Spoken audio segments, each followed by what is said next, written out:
All right, yet again, I've clocked another PR spin cycle. I don't know if you guys have seen this headline swirling around. However, this one happened really fast, and it's coming from Tree Paine. Hi, Dad. This is so much harder to do with family around. But they clearly write, Blake versus Justin, Taylor Swift, Hugh Jackson were present for Ryan Reynolds' blow up with Baldoni. Now, what I'll say is they did not change their headlines. They changed the body of the copy of their article. And what did they change? They changed it to really soften Taylor Swift's implication in this entire thing. So in the original article that was posted last night on Thanksgiving, it says Taylor Swift and Hugh Jackman were front row for a massive Hollywood dust-up.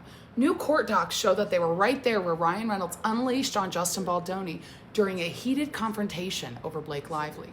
It continues on to say TMZ has obtained the docs, and they spell out a tense moment inside of Reynolds' NYC penthouse where Ryan allegedly confronted Baldoni over a comment about Blake's weight that he apparently took as fat shaming. The filings say Reynolds snapped, calling Baldoni out directly, and the whole exchange turned emotional fast. Baldoni apologized, got visibly upset, and even broke down, all while Taylor and Jackman were present as the drama unfolded. For what it's worth, a source close to Taylor previously told TMZ that she had no idea this meeting was even happening, saying that she simply arrived at Blake's place when Blake told her to, walked into the tail end of it, and only met Baldoni once in passing. The source also said that Taylor was confused why Blake later described her as a dragon, calling the characterization a weird thing to say about a friend. The article concludes and says the confrontation continues to be a key piece in the allegations, and things just get messier with Lively and Baldoni every week. As you know, she is suing Justin for sexual harassment on the set, an allegation he strongly denies, and the whole thing is headed to trial in March 2026. So that's where last night's article ended. But I think that somebody was boop, boop, boop, calling up TMZ the next day to let them know how they needed to twist things. So let me show you.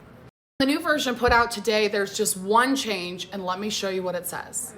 Now, while this stayed the same, they added this in here, and it adds so much clarifying detail.